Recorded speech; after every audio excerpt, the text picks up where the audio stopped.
Saya mulai dari sini.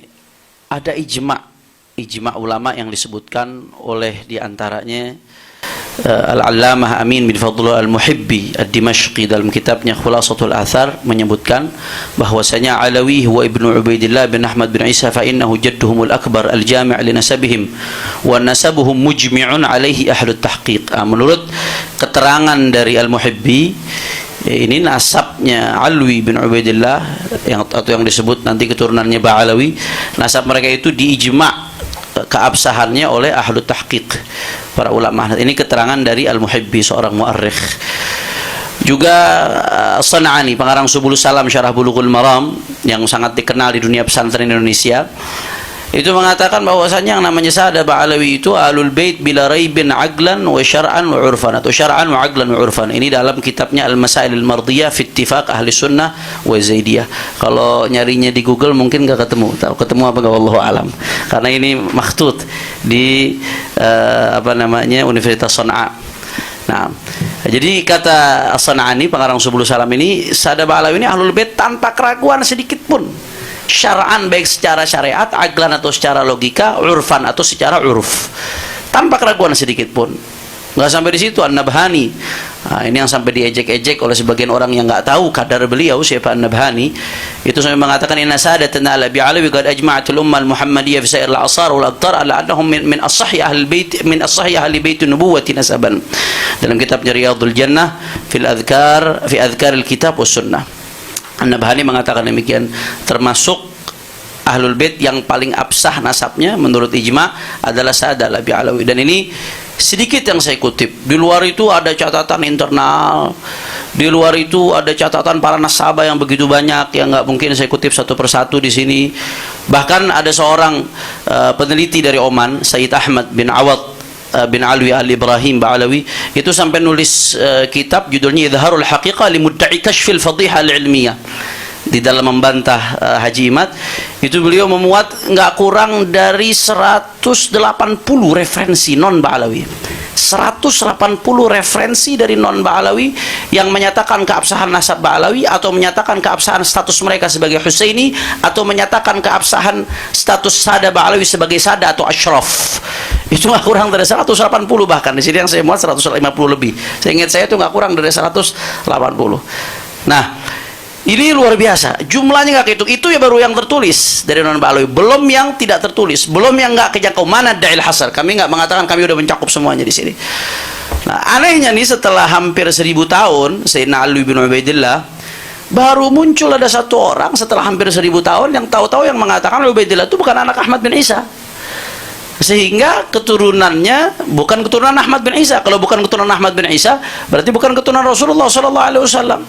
Dan menariknya, dia mengatakan dengan sangat yakin Ba'alawi mustahil tersambung Rasulullah SAW. Mustahil, kata dia. Nah, ini kalau mustahil berarti dia pasti benar. Kalau dia pasti benar, berarti semua ulama itu tadi itu semuanya salah. Ini yang bikin saya tergelitik untuk meneliti, apa iya ulama-ulama besar sebanyak itu salah? Apa iya sekelas Ibnu Hajar Al-Haytami, Al-Hafidh As-Sakhawi, Asy-Syarqawi, Sayyid Bakri Syata, Al-Hafidh Murtada Az-Zabidi, An-Nabhani, Syekh Nawawi Al-Bantani, kemudian Buya Hamka, dan banyak sekali. Ya, kami nggak bisa paparkan satu persatu. Insya Allah nanti kami akan launching ini dalam buku, kami sudah siapkan semua secara ilmiah, kami uraikan secara lengkap. Ya, nanti insya Allah akan ada sesinya tersendiri. Itu kok bisa? Jadi hanya dia yang benar. Kalau mustahil tersambung berarti itu semuanya salah tuh. Semuanya nggak ngerti. Semuanya ya minimal kena prank Ba'alawi, berarti semuanya nggak ada yang paham. Ini yang menjadi titik mulai penelitian kami. Apa iya ulama tuh rame-rame salah secara berjamaah, secara kompak? Maka sebelum kita masuk, seperti yang tadi disinggung oleh Habib Syekhan bin Abdul Qadir As-Sagaf, Ketua Maktab Daim, ya, kita dudukkan dulu permasalahan sesuai dengan porsinya. Kita mau meninjau sebuah objek, kita harus tahu ini berkaitan dengan disiplin ilmu apa. Mau bicara soal bahasa, ya bicara soal nahwu sharaf, keabsahan sebuah susunan kata dalam bahasa, dan seterusnya. Kita bicara soal ini pernikahan sah apa enggak, ya lihat di ilmu fikih dong. Tinjau pakai sudut pandang ilmu fikih, sah nggak pernikahannya. Karena bukan seenaknya sendiri kita mau ninjau satu objek penelitian terus nentuin standar sendiri, kemudian bebas seenaknya sendiri menyatakan ini sah nggak sah. Coba dudukin dulu apa yang lagi dibahas. Ternyata yang kita bahas ini nasab, objeknya tentang nasab. Nasab itu ada ilmunya. Al-Allamah Haji Khalifah dalam kitabnya Kashfudz Dhunun itu menjelaskan bahwasanya ilmu al-ansab wa ilmun yuta'arraf minhu ansabun nas wa qawaiduhu al-kulliyatu wal juz'iyatu wal gharadu minhu al-ihtirazu 'an al-khata' fi nasab syakhsin. Ilmu nasab ini yang sama Mas Sugeng dibilang apa? Ilmu apa? Bangkai. Ilmu udah jadi bangkai katanya. Setahu saya para ahli-ahli DNA yang asli pun nggak pernah merendahkan disiplin keilmuan lain. Setahu saya menghargai disiplin-disiplin keilmuan lain.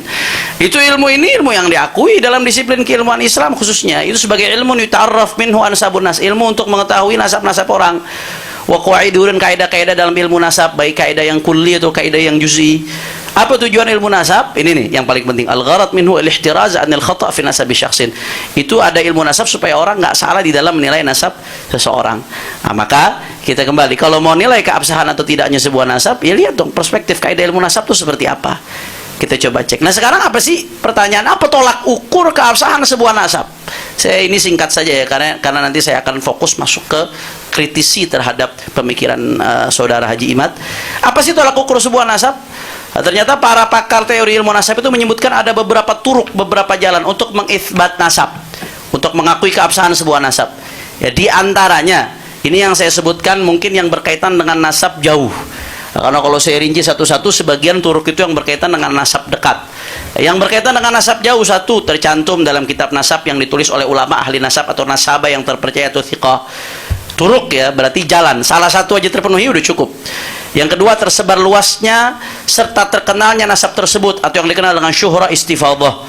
Sekiranya nggak mungkin yang menyebarkan itu sepakat dusta. Nah, ini termasuk jalan yang mujma' alaih, ijma' madzhab Islamiyah, ijma' bahwasanya syuhra istifadhah, terkenalnya sebuah nasab, populernya sebuah nasab tanpa ada yang membantah satupun dari masa ke masa itu, ya, itu adalah termasuk salah satu cara menetapkan keabsahan sebuah nasab. Nah, ini ibarat-ibarat ini saya nggak perlu baca satu persatu ya, terlalu panjang kalau saya baca.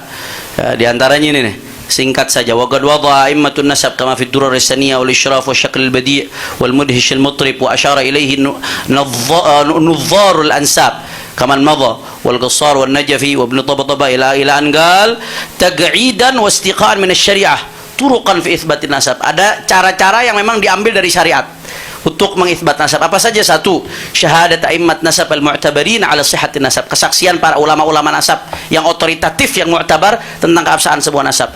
Kemudian as-sama' al-fashi wa huwa istifadatu dzikri 'inda al-'am wal khassa, tersebarnya sebuah nasab dan seterusnya dan seterusnya. Ini turuk, ya, cara-cara di dalam mengitsbat nasab. Satu saja terpenuhi, ya kayak kita mau ke Bogor, bisa lewat jalan tol, bisa lewat Depok, bisa lewat Bekasi, muter ke apa namanya Cibarusah. Ada banyak jalan. Satu aja kita tempuh tuh sampai ke Bogor, berarti itu namanya turuk. Nah, nanti akan kita bahas. Ada turuk, ada syurut. Turuk itu beda dengan syurut. Ya. Nah, ini jadi secara garis besar ulama nasab itu setidaknya kalau yang berkaitan dengan nasab jarak jauh ada dua. Satu, diakui oleh ulama nasab atau ada bahasa lain khattun nasabah, dicantumkan dalam kitab nasab ulama-ulama nasab yang mu'tabar, yang otoritatif. Yang kedua, syuhra istifadhah, keterkenalan sebuah nasab. Itu merupakan cara tolak ukur mengakui keabsahan sebuah nasab, khususnya yang jarak jauh, yang sudah ratusan bahkan sampai ribuan tahun. Nah, pertanyaannya sekarang, nasab Balawi apakah memenuhi standar tersebut? Ini simpel sekali, simpel sekali. Apakah nasab Balawi memenuhi standar tersebut? Nasab Balawi dicantumin nggak sama para nasabah? Diakuin nggak? Kemudian ketersambungan nasab Balawi itu udah masuk syuhra istifadhah nggak sebagai Husaini, sebagai keturunan Sayyidina Husain bin Ali bin Abi Thalib? Sederhana saja standarnya itu kalau menurut perspektif ilmu nasab. Nah, ternyata faktanya sebagaimana kami uraikan di buku ini panjang lebar, itu keabsahan nasab Balawi diakui oleh para nasabah yang mu'tabarin. Di antaranya Muhammad Kadhim bin Abil Futu al-Yamani al-Musawi, di situ Abdullah sebagai anak Ahmad bin Isa. Begitu juga Muhammad bin Husain as-Samarqandi, Sayyid Dhamin bin Syadqum, kemudian nasabah Abu Alamah Kemudian Al-Hafidh Murtadha Az-Zabidi sampai nulis kitab Ar-Rawdul Jali, kemudian juga sampai menulis catatannya terhadap Al-Musyajjarul Kasyaf. Begitu juga Syekh Syaraf Al-Ubaidiri, walaupun bukan sumber primer kita temukan, tapi melalui sumber sekunder. Ada yang mengutip dari Murtadha Az-Zabidi. Sumber sekunder itu kan juga dipertimbangkan di dalam ilmu sejarah, ilmu riwayat, ilmu nasab dan seterusnya. Intinya ini sebagian saja yang saya masukkan. Intinya para nasabah di kitab-kitab nasab mereka yang mu'tabar mengakui nasab Sa'ad Al-Alawi. Kemudian yang kedua, bukan hanya di kitab nasab, ternyata data yang ada di kitab nasab ini ditunjang oleh data dari selain kitab-kitab nasab. Itsbatnya pakai kitab nasab. Tapi kalau kita mau cari jejaknya, data itu ditunjang dari kitab-kitab sejarah, kitab asanid, kitab sabat, ya banyak sekali. Lagi-lagi nanti silahkan, ini insya Allah akan kami buka kitab ini secara publik, siapapun nanti akan bisa mendownload pada waktunya. Itu akan kami uraikan panjang lebar siapa saja para sejarawan, kemudian para ulama syariah, ulama-ulama besar sekelas Ibnu Hajar Al-Haytami, Al-Janadi, Al-Ahdal, Asy-Syarji Az-Zabidi, kemudian Ibnu Imad Al-Hambali, Al-Khazraji, As-Sakhawi, Ba Makhram Al-Hadrami, kemudian juga Al-Khatib Jauharus Syafaf, dan masih banyak sekali. Ini yang tertulis bagian, belum lagi yang tidak tertulis. Nah, kami di sini sekurang-kurangnya memuat nggak kurang dari 140 mungkin referensi yang mengakui Sa'ad Al-Alawi sebagai Ahlul Bait, keabsahan nasabnya atau status mereka sebagai Husaini atau sebagai Ashraf atau sebagai Sa'ad. Nggak kurang dari 140 kurang lebih di buku tersebut insyaallah. Nah, kemudian juga belum lagi ulama Nusantara, Syekh Nawawi Al-Bantani, Hadratus Syekh Hasyim Asy'ari, Syekh Abdul Hamid Qudus, Ki Soleh Darat, Syekh Mahfud Turmusi, Syekh Mukhtar bin Atarid Al-Jawi Al-Bogori, Profesor Dr. Abdul Malik Karim Amrullah Tubuhi Hamka, Al-Allamah Ki Haji Abdullah bin Nuh, begitu juga Musidud Dunya Syekh Yasin Fadil, dan masih banyak lagi baik kitabatan atau nutqan. Juga Syuhra Istifadah. Thariqah yang kedua untuk menetapkan keabsahan nasab Syuhra Istifadah. Apakah nasab Alawi diakui secara Syuhra Istifadah? Ya, jelas. Nanti akan diuraikan secara pandang lebar oleh Al-Ustaz Muhaimin Bahiruddin dari Sarang. Beliau alumni Sarang. Kemudian juga di sini dikatakan wa kutubut tarikh tafihatun bil alaf min tarajimil alam jazimatun anna fulan ibn fulan qurasyiyyun hasaniyun husainiyun syaibiyun ila akhirih wa lam yadhkuru li haula awamidin nasab wa lam yashtarituha wa ma dzaka illa li syuhratihim bitilkal ansab wastifatuha. Ya, banyaknya kitab ulama yang secara serentak nyebutin Ba'alawi Husaini, mereka Sa'ada Ashraf dan seterusnya. Banyaknya kitab-kitab ulama yang menyebut mereka sebagai Husaini saja walaupun nggak nyebutin amudun nasab. Itu nggak lain dan nggak bukan menjadi indikator keabsahan Syuhra Istifadah di mata para ulama-ulama tersebut. Nah, nanti akan kita bahas secara gamblang insyaallah. Nah, kesimpulannya kalau kita mau pakai tolak ukur ilmu nasab dengan dua turuk tadi, nasab Sa'ad Ba'alawi hukumnya sah. Makanya Sayyid Mahdi Rajai dalam takrir beliau sebagai seorang pakar, sebagai seorang ahli yang hidupnya didedikasikan untuk meneliti nasab, bukan dadakan ya, bukan meneliti nasab dadakan, hidupnya didedikasikan untuk meneliti nasab tahqiqan wa kitabatan. Itu dengan tegas mengatakan ya bahwasanya Sa'ad Ba'alawi min khilal ibnihi Abdullah al-ma'ruf bismi Ubaidillah wa laqad ishtaharat sihhatu nasabi Sa'ad bin Alawi min haythul fiqh wa ilm al-ansab wal haqa'iq at-tarikhiyah al-mukhtalifah wa taqarir ulama nasab mundu qurun.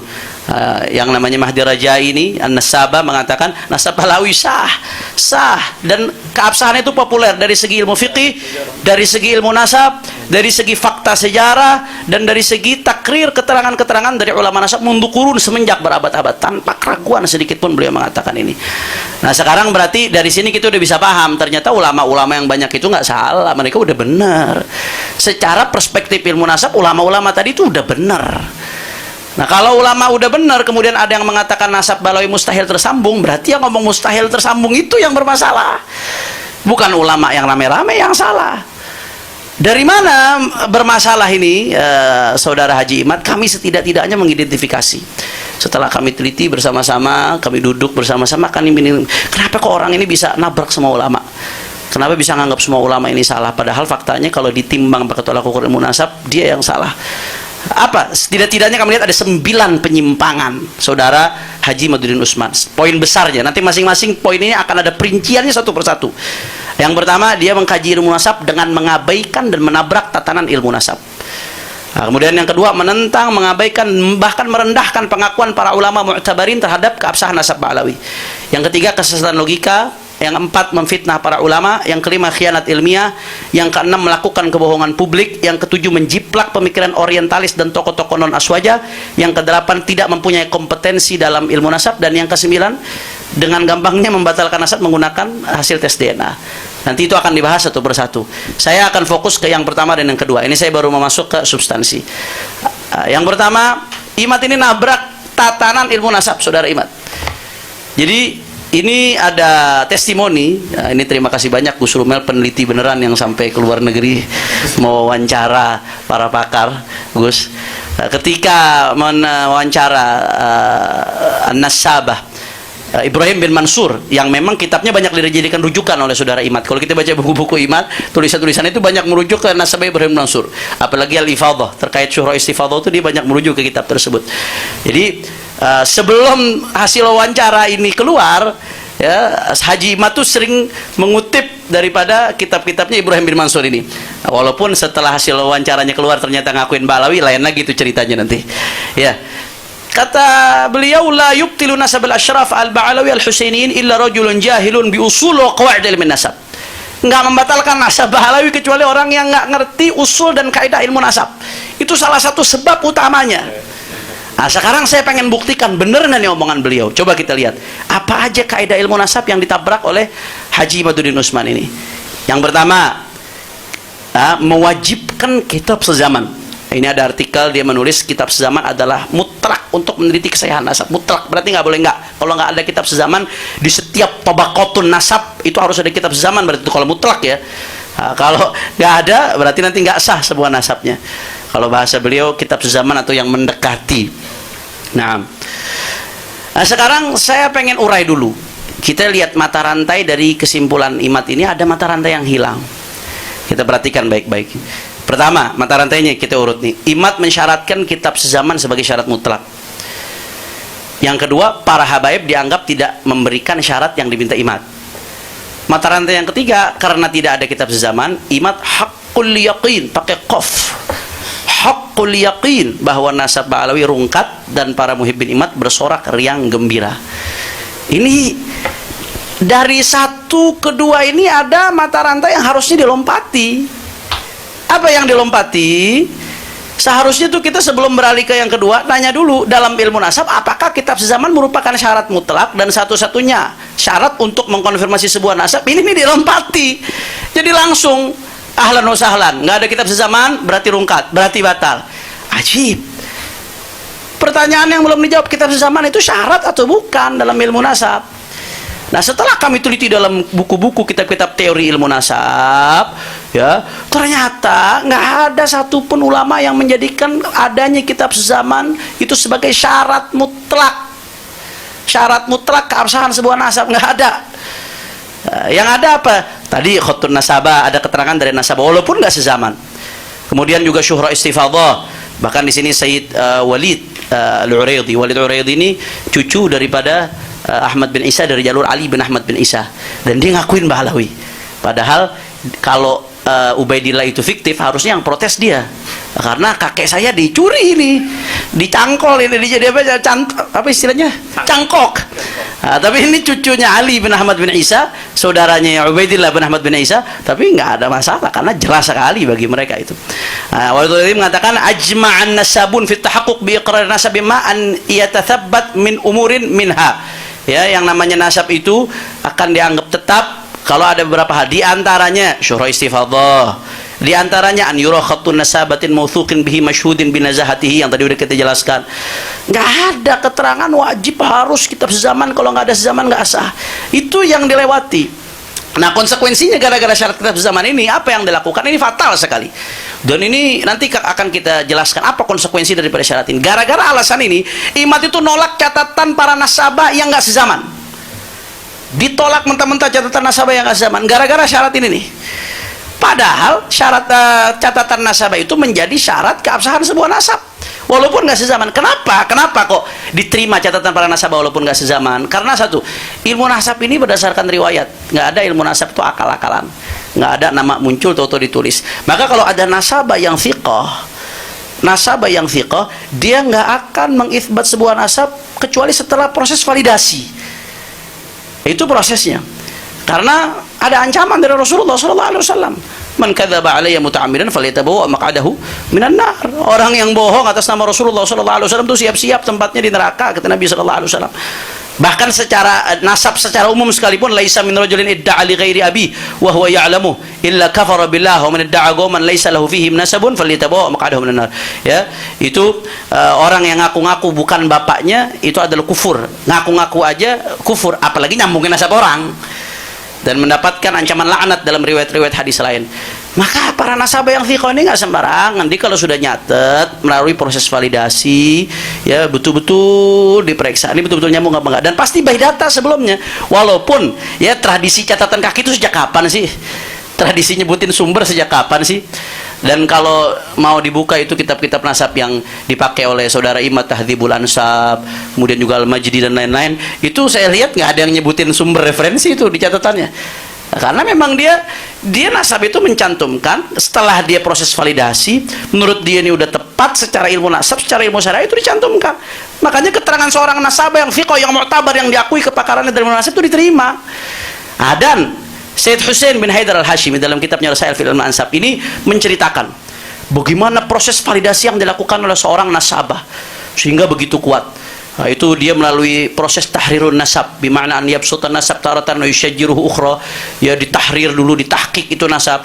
Kemudian setelah itu diukur ini masuk akal apa enggak zamannya, waktunya, wafatnya dan lain sebagainya. Kemudian yang ketiga, kalau memang sah nanti udah benar diperiksa ini abudun nasabnya udah mustaqim atau belum, perlu ditakwim atau tidak, perlu diluruskan atau tidak, ada yang perlu dikoreksi atau tidak. Itu diperiksa secara detail. Nah, ini sebelum saya lanjut sedikit ini ada yang lucu nih. Ini dikutip oleh saudara Imad di dalam salah satu artikelnya, ibarat ini untuk membenarkan syarat sezaman. Nah, kata-kata ini nih. Nasabah itu kalau sudah memvalidasi nasab, wa yuwathiq hadhihi tabaqat min al-masadir al-mu'tabarah ma amkan ila akhir tabaqatin yumkinu tawthiquha wa takhrijuha min tilkal masadir. Nah, ini oleh Imad dikatakan ini sebagai syarat untuk menilai keabsahan sebuah nasab. Padahal begitu saya buka ke kitab aslinya, itu Sayyid Hussein bin Haidar al-Hashimi lagi cerita, ini loh proses nasabah kalau lagi memvalidasi sebuah nasab. Artinya kalau udah ada nasab dicantumkan oleh nasabah itu udah melalui proses ini, itu yang pertama tuh. Jadi ini bukan syurut itsbatun nasab, bukan. Sayyid Hussein bin Haidar al-Hashimi lagi cerita, ini loh proses validasi nasab yang dilakukan oleh para nasabah al-habar yang sekarang kitab-kitabnya itu kita nikmati. Jadi justru ini menguatkan bahwasanya keterangan seorang nasabah itu luar biasa validasinya. Nah, kemudian yang kedua ada yang menarik. Imad ini menerjemahkan wa yuwathiq hadhihi tabaqat minal masadir al-mu'tabara ma amkan ila akhir tabaqatin yumkinu tawthiquha wa takhrijuha min tilkal masadir. Wa yuwathiq diartikan dan nasabah itu harus menguji. Yuwathiq itu diartikan menguji. Saya ingat betul itu di websitenya. Jangan sampai direvisi nanti Gus tulisan di websitenya itu.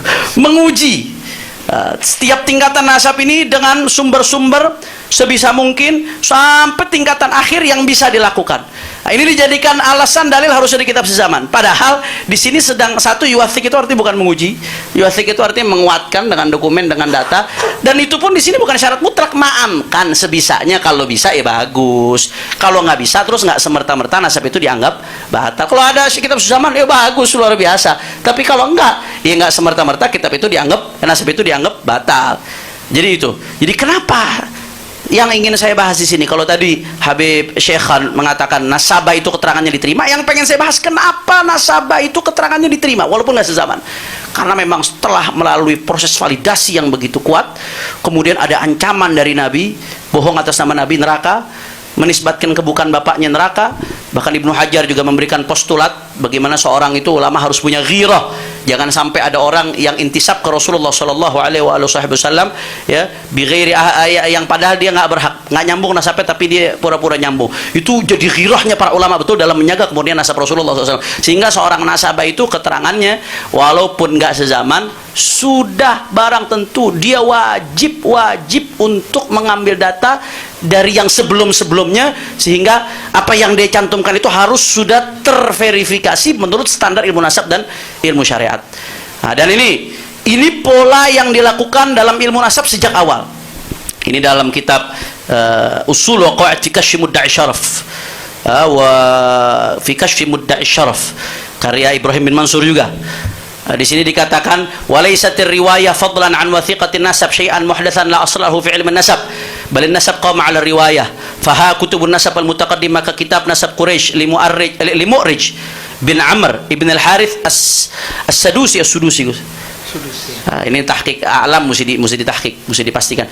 Wa jamharatun nasab ibn al-Kalabi Hisham bin Muhammad ibn Sa'ib tahun 204, yang tadi tahun 195. Wa ghairi hamdal kutub kull hagamat al riwayah.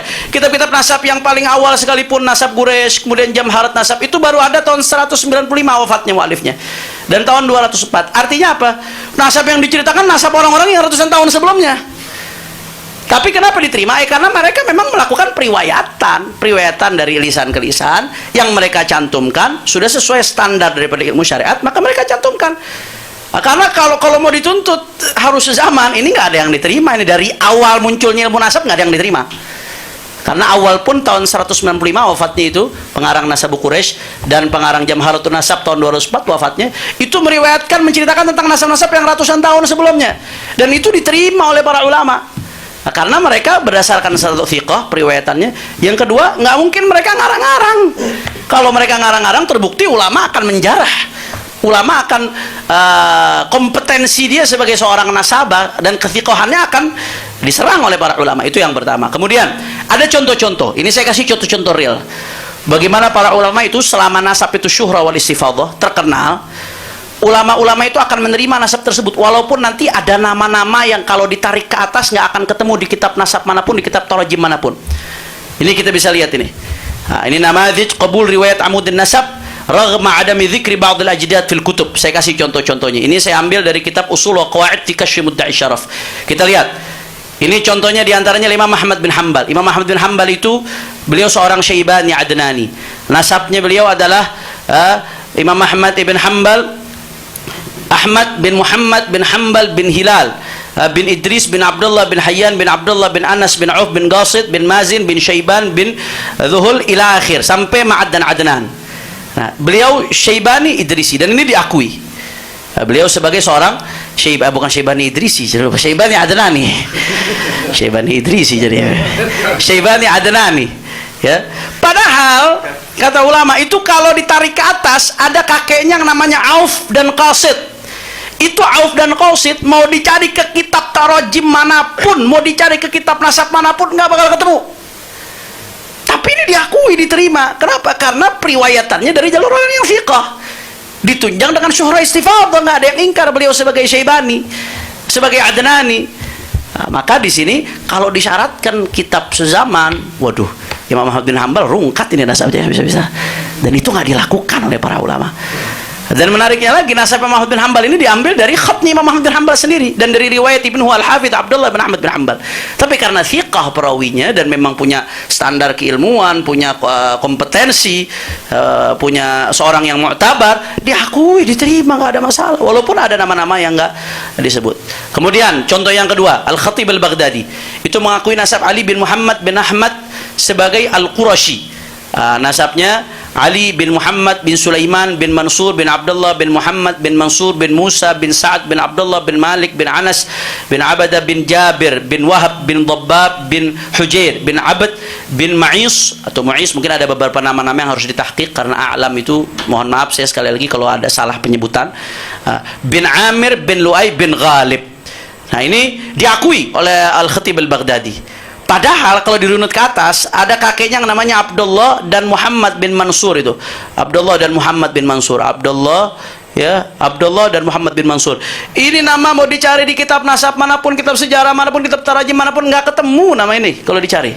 Tapi sama Khatib Baghdadi diakui. Kenapa? Karena ada syuhra istifadah dan perawinya thiqah, bisa diterima. Nah, ilmu nasab itu mabniun ala riwayah seperti ini.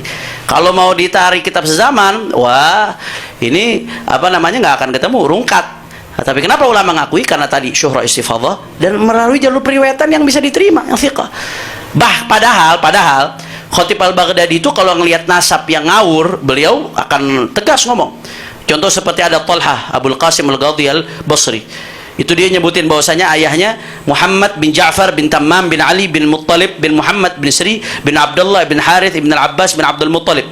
Ya, wa balagani anna al-Qadhi Umar bin Abdul Wahid wa qauman Hashimiyyin min ahli al-Basra ankaru nasabahu wa za'amu annahu da'i. Ya, Khatib Al-Baghdadi ketika ngutip nasabnya Talhah Abul Qasim Al-Qadhi Al-Basri, karena beliau melihat informasi yang menjadi pembatal nasab tersebut disampaikan sama beliau, dan itu kewajiban, nggak boleh disembunyikan. Karena beliau melihat ini nasab bermasalah, sama beliau dikoreksi, nggak diterima. Tapi ketika nasab itu bisa diterima, walaupun ada sumber-sumber yang nggak sezaman, ya tetap diterima. Walaupun ada sumber-sumber yang tidak sezaman dan nggak ditemukan kalau diurut ke atas-atas, sampai karena syuhra istifadhah dan periwayatannya sudah jelas, itu diterima.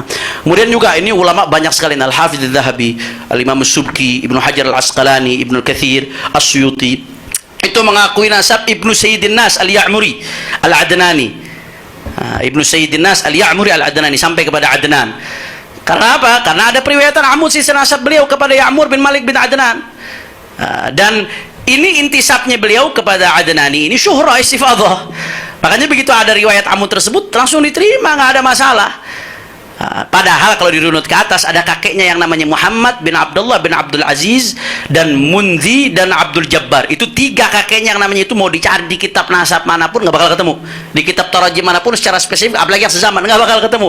Tapi kenapa diterima? Karena syuhra istifadhah. Padahal di sisi lain, Adz-Dzahabi yang ngakui nasabnya Ibnu Sayyidin Nas tadi, ketika mengutip nasab seseorang, ketika ada orang namanya Ibnu Dihya Al-Andalusi ngaku sebagai keturunan sahabat Dihya Al-Kalabi, itu karena Imam Adz-Dzahabi melihat ini bermasalah penisbatannya, diingkar oleh beliau, diingkar.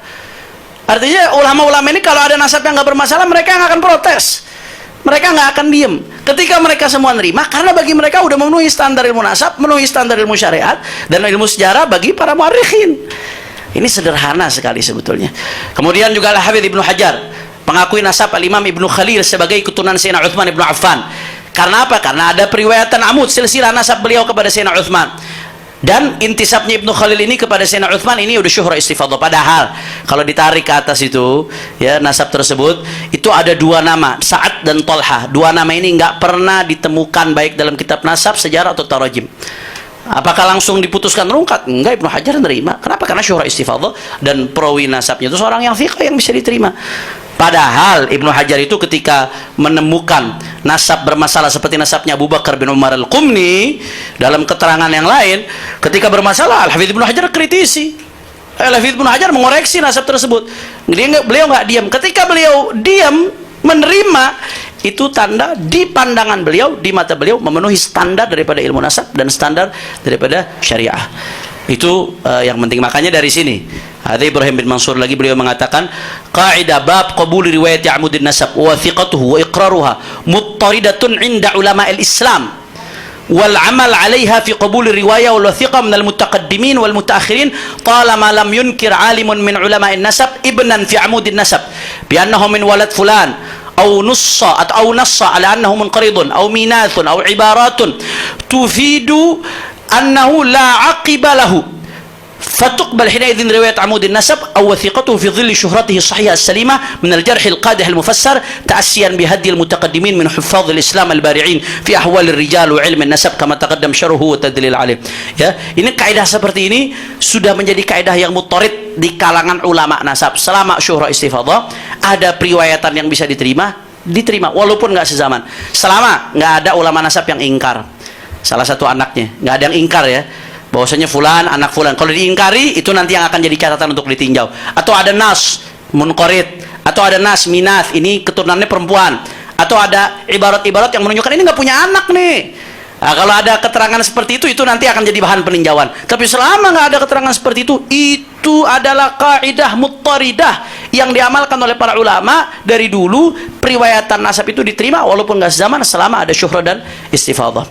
Nah, jadi kesimpulannya yang ingin saya jelaskan di sini, ya, mata rantai yang tadi dilompati itu syarat keharusan konfirmasi kitab sezaman pada setiap nama dalam silsilah nasab dan mengabaikan catatan nasabah thiqah yang tak sezaman adalah syarat yang dibuat-buat oleh imat sendiri dan bertentangan dengan metodologi para ulama. Nah, sekarang saya pengen masuk ke pembahasan yang nggak kalah penting. Apa sih dampak fatalnya pemaksaan syarat konfirmasi zaman itu? Apa dampak fatalnya? Ini konsekuensinya nggak main-main ini.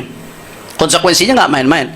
Kalau diwawancaranya Gus Rumel kepada Syekh Ibrahim bin Mansur, kalau mau dipaksain itu kaidah, semua nasab batal. Semua nasab batal kalau dipaksain kaidah tersebut. Ketika diwawancara sama Gus Rumel itu, ya, kenapa? Ya karena siapa orang ini, kita nggak bicara di atas-atas saja, apalagi sampai ke bawah-bawah.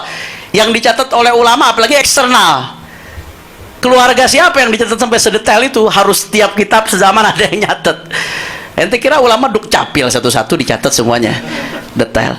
Nah, ini apa konsekuensi fatalnya? Yang pertama, konsekuensi fatalnya runtuhnya adalah ulama-ulama yang mengesahkan nasab tanpa syarat kitab sezaman. Ini otomatis runtuh mereka, karena berarti mereka sudah berani menetapkan nasab yang nggak memenuhi standar. Berarti mereka berani menetapkan nasab yang harusnya nggak tersambung dijadikan tersambung. Itu yang pertama tuh. Ulama yang segitu banyaknya yang berani mengesahkan nasab, padahal dianggap nggak ada kitab zaman, itu runtuh tuh adalahnya semua. Apakah segampang itu meruntuhkan adalah para ulama kita sehingga berani mengakui nasab yang harusnya nggak tersambung menjadi tersambung? Itu yang pertama. Yang kedua, ini kalau kita mau bahas panjang sekali ini. Yang kedua, akan ada banyak sekali nasab-nasab yang rungkat. Nasab yang rungkat, saya kasih contoh. Yang pertama, ini yang sering dibawain Gus Wafi dalam ceramah-ceramahnya. Aba'u khairul khalqi hifdhuhum yajib abuhu Abdullahi Abdul Muttalib fa Hashimun Abdu Manafin wa Qusay kilabun murratun fa Ka'bun fa Lu'ay fa Ghalibun fihrun fa Malikun yali nadrun kinanatun Huzaimatul waji mudrikatun Ilyas Mudharni daru ma'adu adnanuhumul akhyaru. Nasab Nabi sampai Adnan. Nasab Nabi sampai Adnan yang menurut sebagian ulama itu wajib dihafalkan.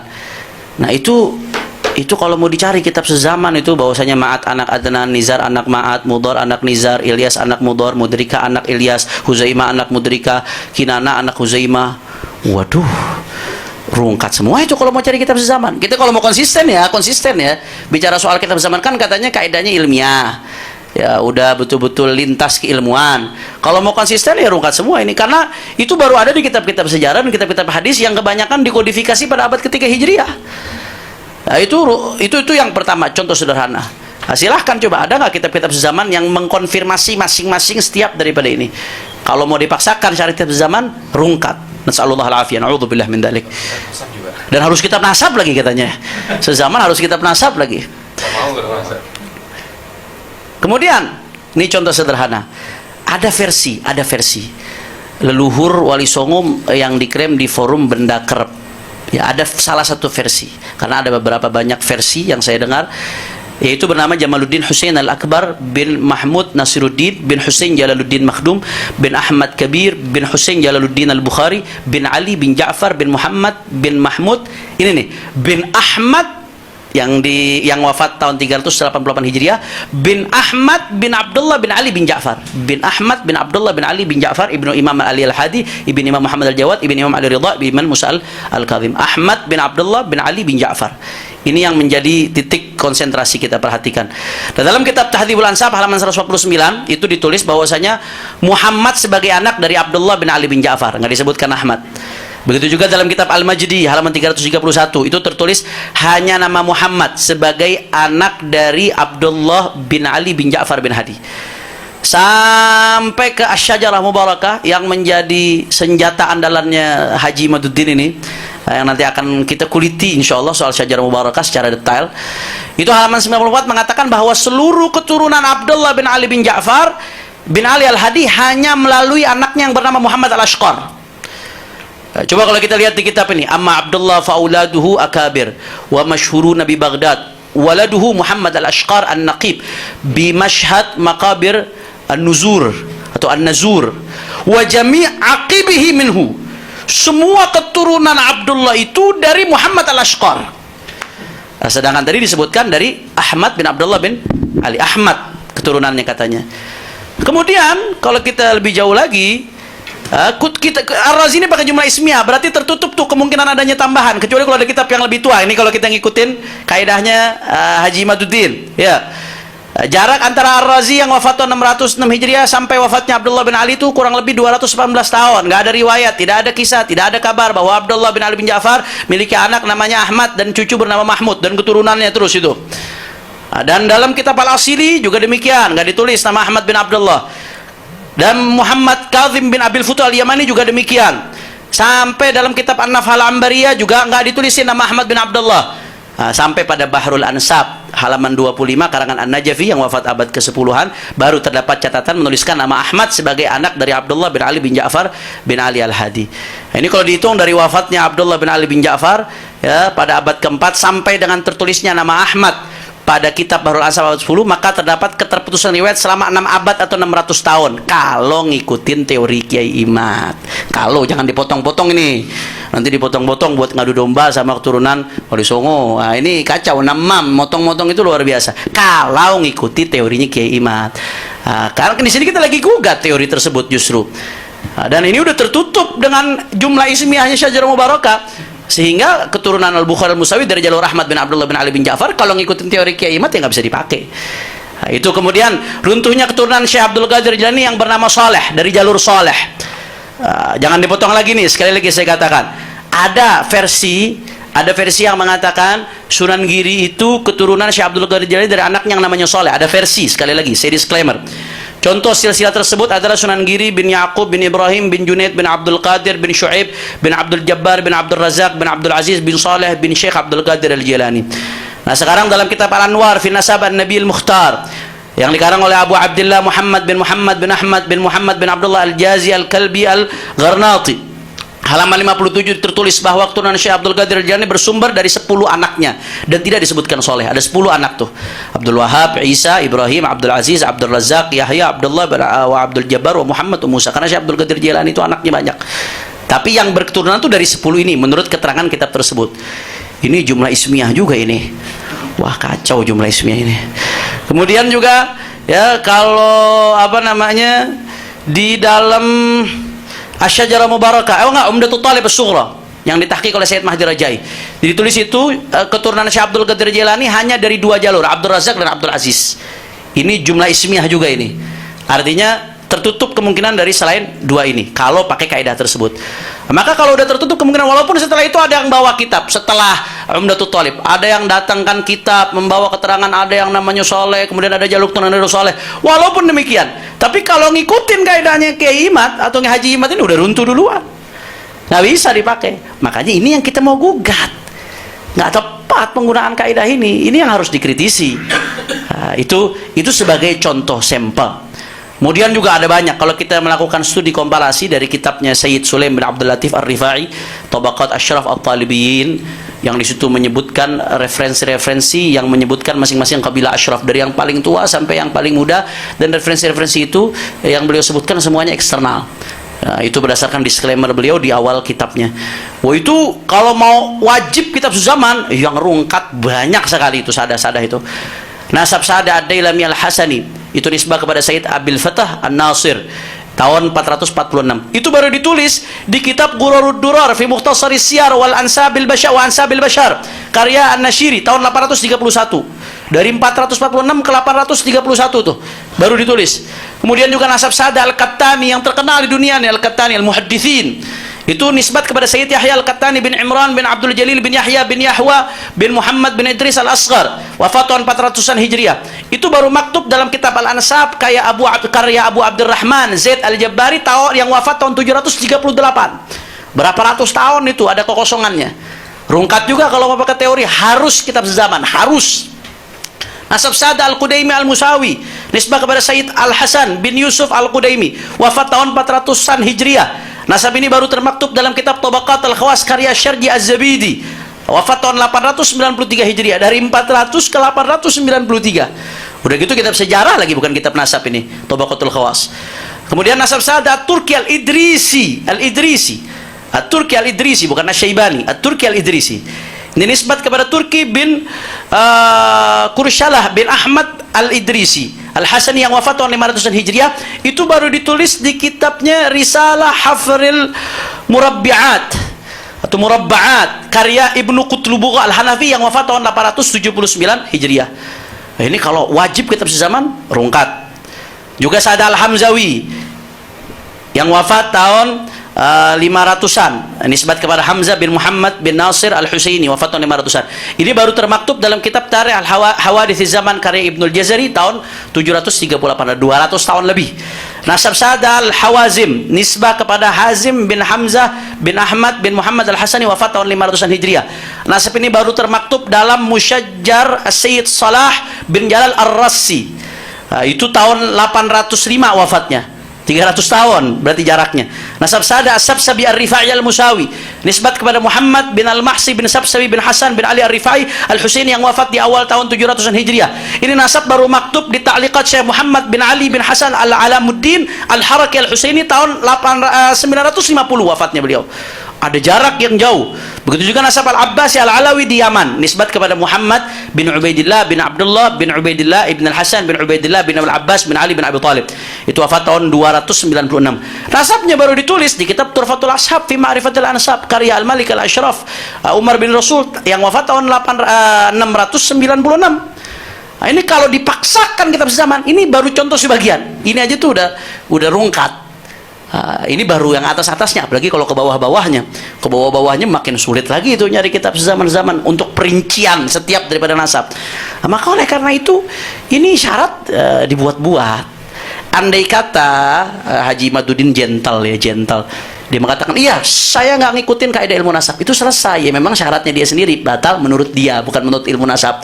Nah, sekarang kan orang tua kita Haji Roma Irama selalu mengatakan batal berdasarkan ilmu nasab, berdasarkan penelitiannya Haji Maduddin. Ya, nah, sekarang ilmu nasab yang mana kaidah yang dia pakai? Itu pertanyaan saya. Kalau dia mengklaim batal menurut saya, ya terserah, siapapun bisa berpendapat kalau menurut saya. Nah, tapi ini sangat menurut ilmu nasab. Menurut kamu, apakah kamu ilmu nasab yang harus diikuti? Kan itu. Sayangnya dia nggak gentle. Akhirnya mencari pembenaran dari berbagai kitab teori nasab. Nah, nanti diantaranya nih yang selalu jadi senjata andalan ini dari kitabnya Syekh Khalil Ibrahim. Syurut i'timadir ruk'ah an la takuna mukhalifatan lil usul. Nah, ini dikatakan nggak boleh bertentangan dengan usul kitab-kitab sebelumnya. Nasab Ba'alawi itu bertentangan karena yang isbat Ba'alawi tahun 900 sekian atau tahun 800 sekian bertentangan dengan Syajarul Mubarakah. Syajarul Mubarakah mengatakan nggak ada anak namanya Ubaidillah. Apakah arti bertentangan dengan kitab sebelumnya? Ini salah satu kitab andalannya beliau. Ya, silahkan lihat di sumber websitenya itu Nahdlatul Ulum ketika menanggapi Lora Ismail Khalili.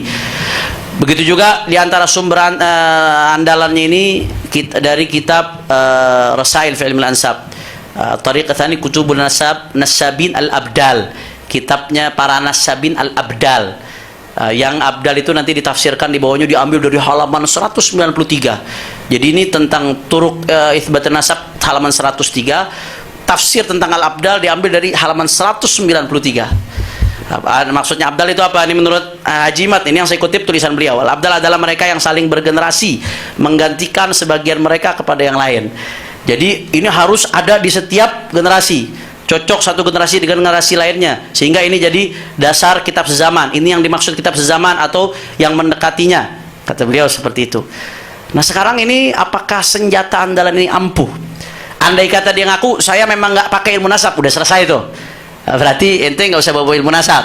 Nah, sekarang dia mau maksa tetap saya ini benar menurut ilmu nasab. Coba kita lihat bagaimana senjatanya. Nah, ini yang pertama, dia salah sasaran, gagal faham antara turuk dengan syurut. Nggak ada. Turuk itu ada beberapa jalan. Yang tadi saya kasih analogi, mau ke Bogor, mau lewat jalan mana, itu semuanya turuk. Satu aja ente tempuh itu udah cukup. Nasab juga begitu. Satu udah cukup, pakai khotun nasabah atau pakai syurah itu satu aja terpenuhi itu udah cukup. Itu dalam ilmu nasab. Baik di dalam kitab Durus fi Ilmil Ansab ini disebutin turuk yathbutu bi arba'i turuk. Ini dikutip dari kitab ini, tapi awalnya mungkin nggak diperhatikan sehingga jadi syarat mutlak. Kemudian juga ini dari kitab Rasail fi Ilmil Ansab yang dipakai oleh Haji Mat, waqad adda ulama nasab khamsat tara'iq li thubutihi. Ada 5 turuk lagi turuk. Ada 5 jalan tara'iq. Tariqun, turuk, tara'iq. Jam'ul jawami', tara'iq, fa'ail. Tariqun, turuk, tara'iq. Ya, ada 5 cara, satu aja terpenuhi udah selesai.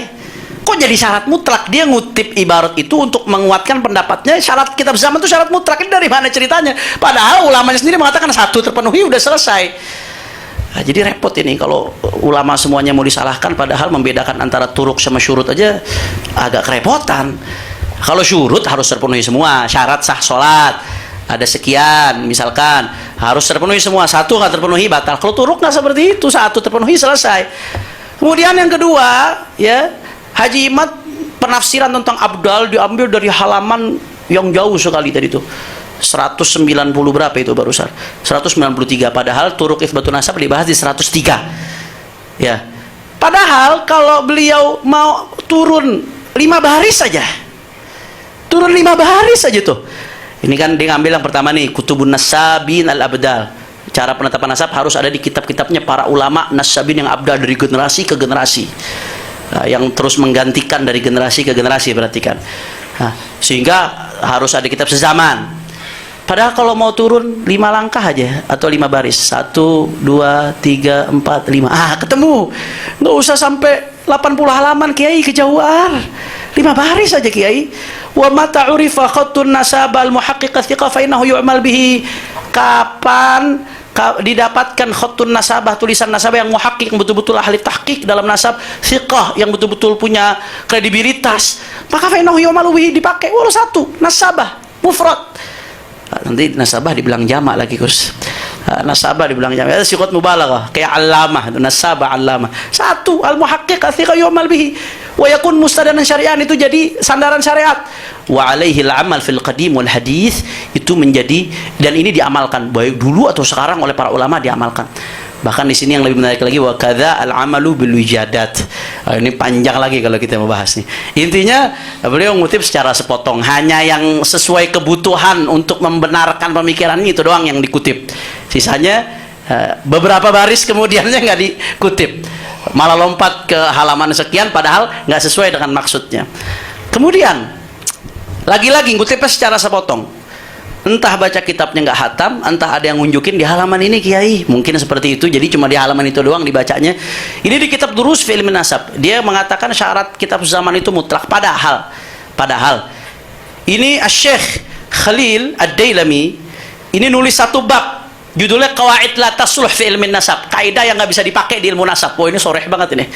Apa aja kaidahnya? Di antaranya satu, nih, muhawalatan naili min sihhatin tisabi ayati qabilatin ila asliha alladhi tantasibu ilaihi bihujjati jahli usuliha min qibalil katib ma huwa illa wasilatun min wasaili tajzi'ah wa tafriqah wa ijad manafid li dha'dha'atil kiyan al-arab alladhi yajma'u syamal al-ummah bi ahadi wasail al-quwa ala wa huwa silatun nasab walau sahha qabulu at-ta'ni fi asli kulli qabilatin i'timadan ala man yujhal asluha أو على من يجهل أصلها أو من كانت بينه وبينها عداوة لم تسلم قبيلة واحدة من الطعن. Ini kaidah ini dilompat, ini kaidah yang nggak boleh dipakai dalam ilmu nasab. Apa? Ya, membatalkan nasab atau nyerang nasab atau nyerang keabsahan sebuah nasab, sebuah kabilah dengan hujah apa? Jahli usuliha min qibalil khatib, karena dia nggak tahu ini kakeknya yang ini disebutin di kitab mana. Nggak ada kitab yang menyebutkan. Ada jahal. Gara-gara ini nyerang nasab orang, ini termasuk kaidah yang nggak boleh dilakukan dalam ilmu nasab. Kenapa? Ini adalah cara untuk mecah belah umat, tafriqah wa tajziyah, untuk mecah belah umat. Karena kalau cara ini dipakai, law sahha qabulu ta'n fi asli qabilah, kalau bisa diterima itu ta'n, nyerang nasab terhadap asal usul nasabnya, njitnya yang atas diserang langsung karena nggak tahu sumbernya di mana, i'timadan ala man yajhal aslaha, karena nggak tahu, atau man kanat bainahu bainaha adawah, atau karena kita ada musuhan sama orang nggak suka, salah satu njitnya dita'an sehingga nasabnya runtuh semua. Apa kata beliau yang pengalaman neliti di bidang nasab? Lam taslam qabilatun wahidah min at-ta'an. Enggak ada satupun kabilah yang selamat dari ta'an. Tidak ada satupun kabilah yang selamat dari ta'an kalau kaidah ini mau dipakai. Sayangnya di kitab ini beliau berusaha ngambil ibarat untuk menguatkan syarat kitab zaman. Di kitab ini pula ibarat ini beliau lompati. Sayang sekali. Ini nanti pembahasan khianat ilmiah masuk juga ini sebetulnya ini. Nah, peneliti itu ya bisa salah, tapi kalau berkhianat nggak boleh, itu aib buat peneliti. Melompati apa yang harusnya disampaikan itu aib sekali buat peneliti. Yang ke-10, ini kaidah yang ke-10 ini lebih spesifik, at-ta'nu fi nasabi ba'd al-qabail bi hujjah anna jaddahum alladhi yartabituna bihi lam tudhkar lahu kutubul ansab aw lam tadhkur lahu kutubul ansabi. Aqib. Lam tadhkur lahu kutubun nasab aqib. Falaisa kullu man lam tadhkur lahu kutubul ansabi dzurriyatan laisa bimu'aqib atau laisa bimu'aqib. Ya. Menyerang satu nasab kabilah dengan hujah apa? Kakeknya yang paling atas nggak disebutin dalam kitab nasab. Nah, ini termasuk kaidah yang nggak sah. Ubaidillah bin Ahmad nggak disebutin dalam kitab sezaman. Ini kata beliau termasuk qawaid la tasluh fil ilm ansab, yang nggak layak dipakai. Lagi-lagi beliau lompati. Padahal ngambil ibarat untuk menjustifikasi syarat zaman dari kitab ini, tapi ininya dilompati. Kemudian nggak sampai di situ, yang lebih menyedihkan lagi, ya inilah pentingnya penelitian tuh nanya ahli di sini, apalagi nanya muallif kalau masih hidup. Pemahaman beliau itu dibantah sendiri oleh muallifnya. Khalil bin Ibrahim ini Dailami, ini beliau satu mengakui nasab Ba'alawi, nggak meragukan sama sekali, sebagaimana Lora Khalili Ismail hafizahullah wa nafa'ana bihi fid darain, Allah yutawil umru fi afiyah, komunikasi langsung tuh. Ternyata muallifnya mengakui nggak ada masalah. Itu satu, dibantah sendiri oleh muallif. Yang kedua, dia mengatakan usul di sini kitab-kitab sebelumnya. Padahal jadi yang di Burghah Masyiga atau di An-Nafhal Ambariyah nggak boleh bertentangan dengan sebelumnya. Dalam ini Syajarah Mubarakah, usul itu kitab sebelumnya. Padahal makna usul itu bukan seperti itu. Mu'alifnya sendiri menjelaskan, usul hiya matammal ittifaqu alaihi wa tasalama alaihi ahlun nasab. Usul itu adalah ya yang disepakati oleh seluruh ahlun nasab. Asal usul yang disepakati oleh seluruh ahlun nasab. Nah, di dalam kitab ini juga sebetulnya kalau Haji Imad mau buka halaman berikutnya aja, yang dimaksud usul itu dijelaskan. Ada mukhalafat usul. Apa yang maksudnya? Al-usul an-nasabiyyah al-mu'tamadah ladal jami'. Asal usul nasab yang disepakati, yang dijadikan i'timad oleh semua ulama. Contoh, di sini dikasih contoh oleh mu'alif nih. Sayyidina Abu Bakar Siddiq itu mansub ke Bani Taim ibn Murrah, akhu Ka'ab ibn Murrah, jaddu Rasulullah sallallahu alaihi wasallam. Nah, ini musallam ini semua ulama nasab sepakat, nggak ada masalah. Kalau tahu-tahu ada kitab menisbatkan Sayyidina Abu Bakar ya ke Bani Tamim, ya ini nggak dipakai. Karena kenapa? Karena bertentangan dengan usul mu'tamadah. Kayak contoh, ini yang sering dipakai juga nih sama Haji Imad. Nanti akan Ustaz Muhaimin Bahiruddin akan menjelaskan. At-Tabariyah itu yang katanya syuhrah hadithah. Itu kenapa salah satu alasannya dianggap syuhrah hadithah? Karena begitu diurut, ada catatan di kemudian hari, beliau anak dari Abdul Wahid ya, Abdul Wahid bin Husain bin Ali bin Abi Thalib. Nah, sedangkan semua ulama minal usulil musallamah yang punya keturunan itu anak Sayyidina Husain bin Ali hanya Ali Zainal Abidin. Itu ijma, itu sepakat, nggak ada keturunan Sayyidina Husain selain dari Ali Zainal Abidin. Tahu-tahu kok ini ada amudun nasab ngaku keturunan Sayyidina Husain dari anak namanya Abdul Wahid. Ini mukhalif lil usulil mu'tamadah namanya. Nah, ini baru yang mukhalif lil usul mu'tamadah, makanya dibatalin sama ulama, dianggap syuhrah hadithah. Nah, kalau Ba'alawi yang mana? Anda nganggap Syajarah Mubarakah sebagai usul mu'tamadah. Syajarah Mubarakah, apa yang dituliskan itu sebagai usul mu'tamadah, al-muttafaq alaih. Kan nggak nyambung seperti itu, nggak masuk. Walaupun nanti kita akan bahas apakah ada referensi otoritatif yang menafikan nasab Ba'alawi, atau apakah ada yang menafikan Ubaidillah sebagai Ahmad bin Isa. Jawaban kami nggak ada. Sama sekali tidak ada yang bisa menghadirkan ada referensi yang menafikan Ubaidillah sebagai Ahmad, anak Ahmad bin Isa. Nggak ada. Kalau nggak menyebutkan, iya, tapi nanti teorinya akan dijelaskan. Tapi Haji Imad mengatakan, oh, ada Syajarah Mubarakah itu hasar, dilalah qat'iyah alal hasar. Itu menunjukkan secara pasti, tidak mungkin tidak. Itu menunjukkan anaknya Ahmad bin Isa nggak ada yang namanya Ubaidillah atau Abdullah. Yang ada adalah Ali, Husain sama Muhammad. Itu ibarat Syajarah Mubarakah. Apakah benar demikian? Nanti kita akan preteli satu persatu. Bahasa Betawi lagi keluar nih moderator. Al-afwannya dari kecil sih di Betawi gini. Preteli satu persatu insyaallah.